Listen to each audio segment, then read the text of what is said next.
Easy Patch number 7. Rust Rebar Repair.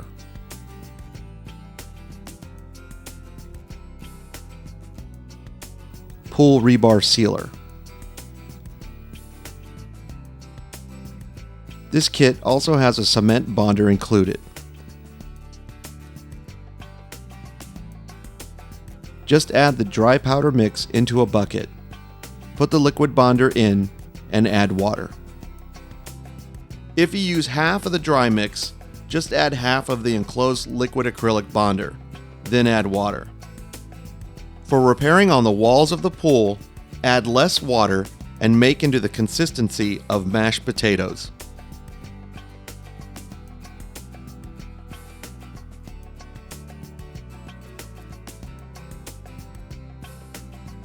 For doing repairs on the floor of the pool, you will want the consistency of thick gravy.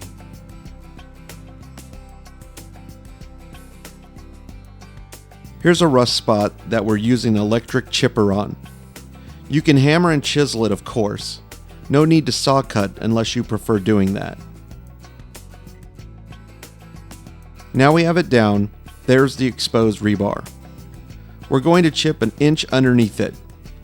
We're making sure that it's at least 2 inches below the existing plaster. Now we're vacuuming up the debris. We've hammered down the rebar to the bottom of where we chipped out. Now we're using the Easy Patch number 7 and painting the sides and covering the bottom all over. We're also covering the rust rebar.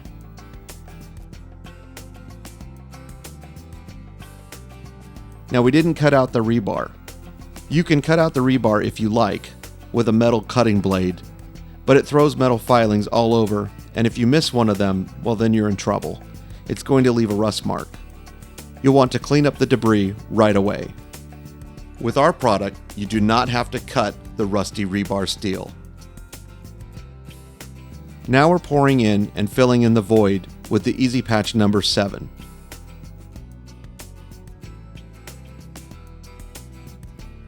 Sponging off the excess. Make sure you clean the edges too. You don't want any of the gray colored cement showing through of your plaster patch edges. If you like, you can use a heat gun again to get it to set up quicker. It sets up fairly quick. On this other hole, we're drying it out because it was very moist, leaving it damp. Now here's another way. You can just scratch on a coat with a trowel. Working it in and smashing it into the surface, making sure it has a good bond. We're applying more and filling the void. Either way, it will work fine whatever your preference is. Also, this technique is best when doing repairs on walls. Just scrape away the excess. Make sure it's 3/8 of an inch down so that you can put your plaster patch over it. Again, clean up the surrounding area and clean those edges real good. You don't want any of the gray cement showing through the plaster patch edges.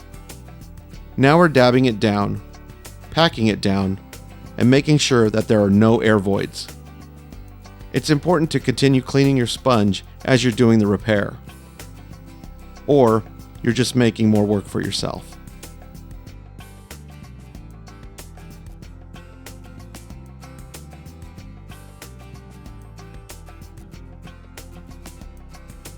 Now we're ready for Easy Patch number 1 or Easy Patch number 1 Fast Set.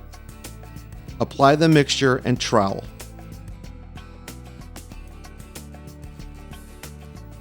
Now we're scraping off the edge to find exactly where the plaster patch and the existing plaster meet.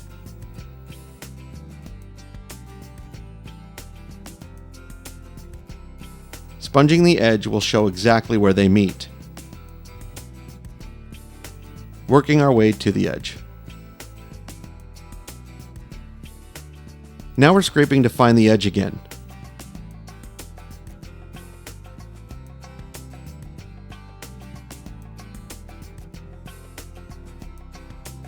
Just work around the edge of the patch. Try not to take too much off at a time, so you don't scrape off into the patch beyond where the existing plaster is.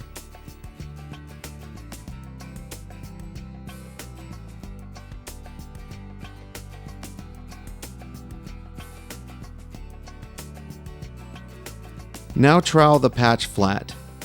Work on the edges to blend them in.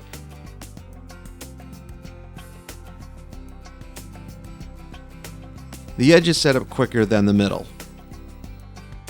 You sometimes need to sponge it again. Just kind of fine-tune, sponge it on the edges.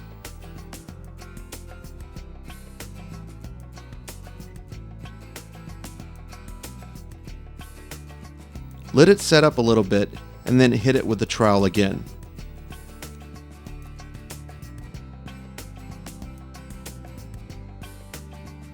Clean up the excess, a little more fine-tuning, that way you can do a perfect plaster patch.